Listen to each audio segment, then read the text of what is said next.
Magandang araw mga amo at welcome sa Kali Topics. Sa video na to ay sasagutin natin itong isang katanungan na kung tinatrabaho na ba ng administrasyon ang oposisyon, namely si BP Sara at ang isa sa mga kandidato ng administrasyon na sinuportahan ni BP Sara o sinusuportahan ni BP Sara. At yan po ay walang iba kundi si Camille Villar. So si Camille Villar po ay anak ni dating Senador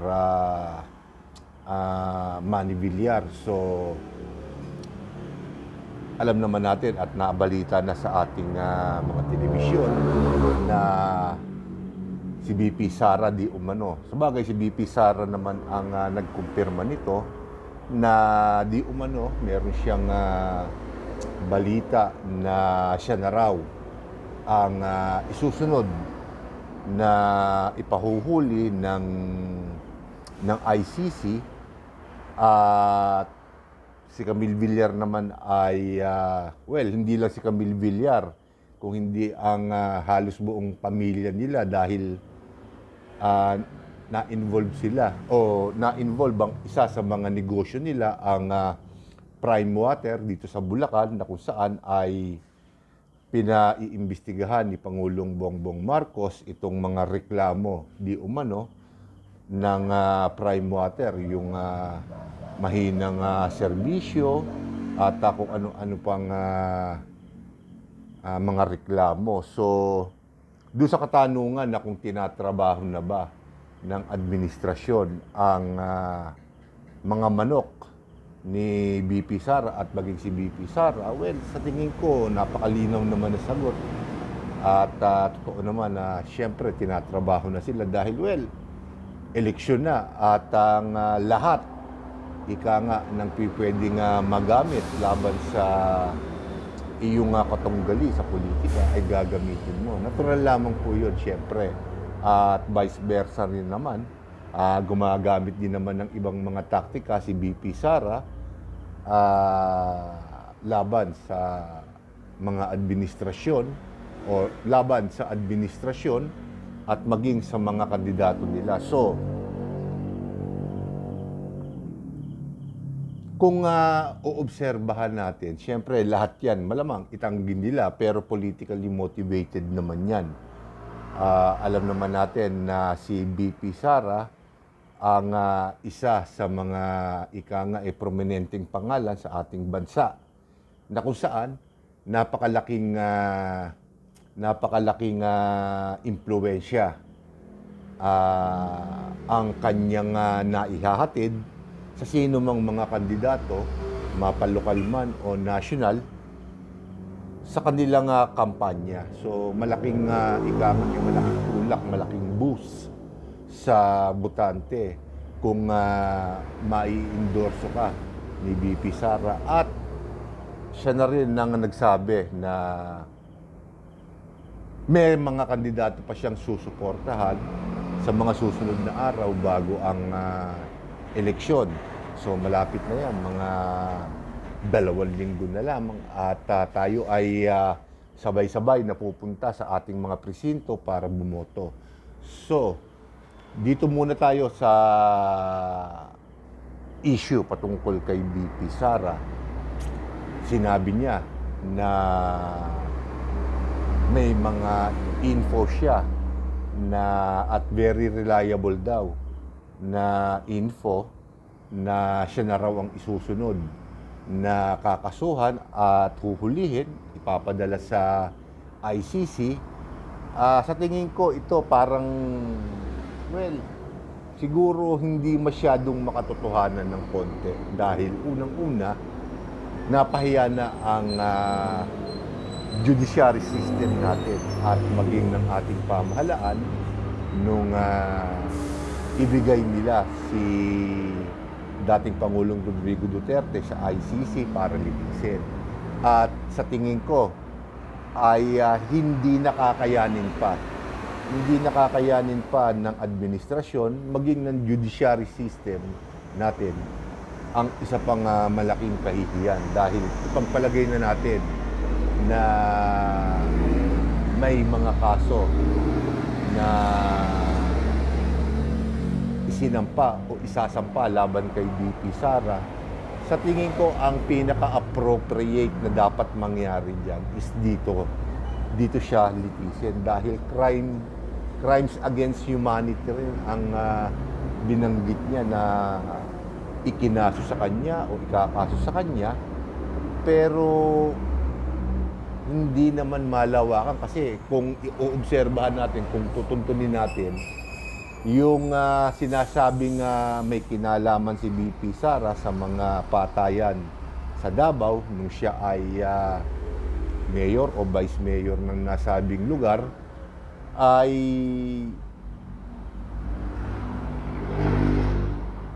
alam ko sakop ng ating saligang batas yan. May mga batas tayo para dyan. At kung meron man na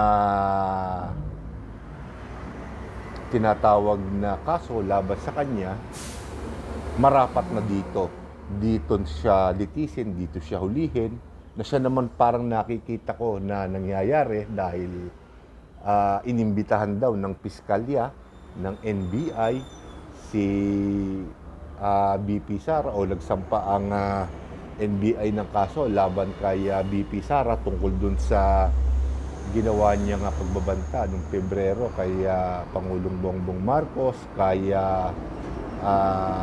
First Lady Lisa Marcos at kay Speaker Romualdez. Tingin ko dito dapat siya litisin kung meron man at kung maaabante yung mga kaso na isinampa sa kanya. Kasi kung ipipilit na dalhin si BP Sara sa ICC, manganganib na ng malaki ang administrasyon ni Pangulong Bongbong Marcos at maaaring ito rin ang maging dahilan para mapababa naman si Pangulong Bongbong Marcos sa pwesto, dahil kung mangyayari kay BP Sara yung nangyari kay dating Pangulong Rodrigo Duterte, mawawalan na ng tiwala ang taong bayan kay Pangulong Bongbong Marcos at mapapatunayan naman na sadyang mahina ang pamumuno ni Pangulong Bongbong Marcos. Kaalinsabay na rin yan ng ating judicial system. Dahil kung ikakatwiran nila ay ma-impluwensya si BP Sara, marami siyang koneksyon, may puwersa siya, tahasang pag-amin na yon ng administrasyon at ng judicial system natin na ineffective sila at hindi gumagana ang judiciary system natin at maging ang pamumuno ni Pangulong Bongbong Marcos. At tingin ko, hindi isusugal ni Pangulong Bongbong Marcos na mangyari yun. Maaari na dito litisin kung makakasuhan at ang ating saligang batas, ang ating hustisya ang huhuli at magpo-prosecute kay BP Sara. So, yun ang natatanaw ko patungkol dito sa isiniwalat ni BP Sara na to. Patingin ko, walang katotohanan yung mga aligasyon na yan. Hindi makakatulong ika nga sa administrasyon maging sa mga kandidato nila, dahil kung isipin ninyo parang medyo humihina ang mga kandidato ng administrasyon. Dati 12 sila, nawala na si Senador Amy Marcos sa kanila at napipinto o panantya ko, no? Wala na rin sa kanila si Camille Villar, na kung saan siyempre nabanggit ko na sa mga dati kong video, ito ang katumbas ni Camille Villar sa sino mang partido, sa sino mang mag-i-endorso sa kanya. Ito ang kahulugan, pondo. Alam naman natin ang Villar, ang mga Villar ang isa sa sa mga pinakamayayamang pamilya dito sa Asia. Ngayon, dito naman kay Camille Villar, dito sa kontrobersyang kinapapalooban ng kanilang negosyo, isa sa kanilang mga negosyo ang Prime Water. Well, first hand experience ko, kung tubig lang ang pag-uusapan, hindi naman masyadong mahina. Hindi naman masyadong mahina ang tubig dito. Siguro, doon sa mga matataas na lugar, kapares ng San Jose del Monte, San Miguel, Bustos, at kung saan pa dito sa matataas na lugar sa Bulacan, maaring mahina ng konti ang tubig, pero hindi naman nawawalan sa tingin ko. At kung nawawalan man ng tubig, well, updated naman lagi ang Prime Water sa FB nila kung anong araw nawawala, anong oras.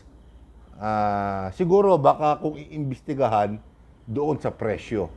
Aaminin ko naman doon na medyo pricey ika nga yung kanilang ipinapataw na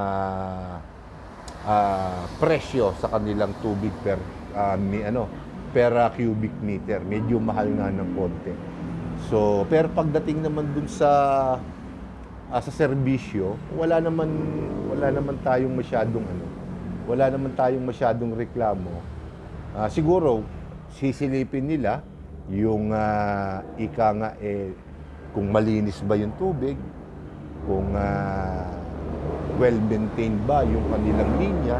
Siguro yun ang sisilipin ni Pangulong Bongbong Marcos. At syempre, katulad ng sinabi ko, iipitin nila si Camille Villar, ang mga Villar, dahil syempre, gusto nilang masiguro na ang mga Villar ay nakasuporta ng matindi sa mga Marcoses. Dahil syempre, medyo, alam nyo, matalinong politiko si dating Senador Manny Villar. Alam niya kung sino ang mas malakas ang hatak sa masa. At siguro, sa opinion ni Manny Villar, mas malakas ang hatak ni VP Sara Duterte kumpara naman kay Pangulong Bongbong Marcos. So, siyempre, kung saan malakas, doon lugar ang mga katulad ni Camille Villar. Natural yan, ulitin ko, natural yan. Politika ang pinag-uusapan. Hindi natin pinag-uusapan dito kung magiging tapat sila sa kanilang mga tungkulin.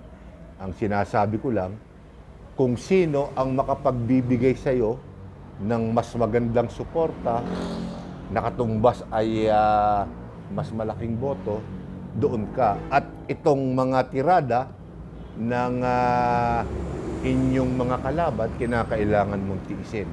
Totoo man o hindi, kailangan tiisin mo, kailangan ipagtanggol mo ang iyong sarili, kailangan lumabang ka para manalo ka.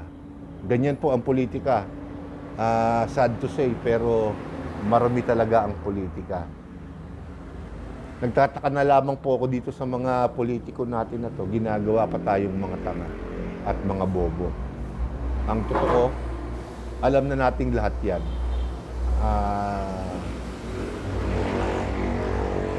Tayo na lang siguro, mga botante, ang dapat magdesisyon kung karapat-dapat ba silang iboto dahil alam naman natin na niluloko tayo, o sila ang ilalagay natin dahil may pangalan sila, may pangalan, may pwesto sa gobyerno at may pera, o susubok tayo ng iba.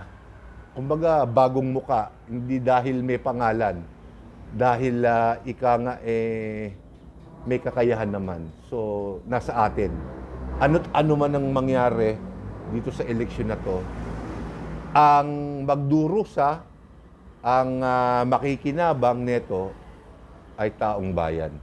So, itong mga taktika ng mga politika na to, ng politiko na to, ng mga politiko na to, bulok na. natural magsisiraan yan. So, kailangan maging matalino lamang po tayo at huwag tayo magpapadala dyan sa mga ganyan. Hayaan nyo silang maglabo-labo. Maganda yon para makita natin kung sino ang mas malakas at kung sino ang mas marami ang pera. Di ba? Maentras nag-aaway sila, nakikita natin yung mga totoong ugali nila at totoong intensyon nila. Di ba? So, dito ko muna tatapusin ang video na to at sa susunod ko pa pong mga video ay ibang paksa o ibang topic naman po ang ating tatalakayin. So, maraming salamat po sa inyong lahat at magandang araw po sa inyo.